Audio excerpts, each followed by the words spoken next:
আসসালামু আলাইকুম দর্শক, আমরা আজকে একটি মেশিন সেট আপ করেছি মুন্সিগঞ্জের শ্রীনগরের 3 দোকান বাজার এলাকায়। এখানে দেখতে পাচ্ছেন এই মেশিনটির মাধ্যমেই আমরা এই মোমোজগুলো তৈরি করেছি। এখানে কিন্তু প্রত্যেকটা মোমোজ প্রায় সমান সাইজের, সমান শেপে আমরা এই মেশিনটির মাধ্যমে তৈরি করেছি। তো আমরা দেখাতে চাই এই মেশিনটি কীভাবে চলে। এই মেশিনটির চালানোর জন্য এখানে রয়েছে একটি কন্ট্রোলার বোর্ড, সেটার মাধ্যমে আমরা ফিলিং সাপ্লাই কন্ট্রোল করতে পারবো, ডো সাপ্লাই কন্ট্রোল করতে পারবো, একই সাথে শেপ কন্ট্রোল করতে পারবো। এখানে এই যে হপারটি দেখতে পাচ্ছেন, এটার ভেতরে আমরা আটা ময়দার খামি বা ডোটাকে দিয়ে দিব।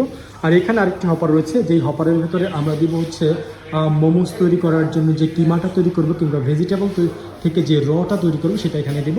এই মোটরটির মাধ্যমে সেই কিমাটা এবং আমাদের এই মেশিনের ভেতরে আরেকটি মোটর রয়েছে, সেই মোটরের মাধ্যমে আমাদের এই যে ডোটা সেটা মিক্সড হয়ে এখান থেকে কিন্তু মোমোস তৈরি হয়।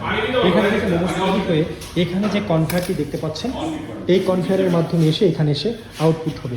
আর এইভাবে করে আপনারা কিন্তু এই মেশিনটির মাধ্যমে 2600 পিস পর্যন্ত মোমোস তৈরি করতে পারবেন প্রতি ঘন্টায়।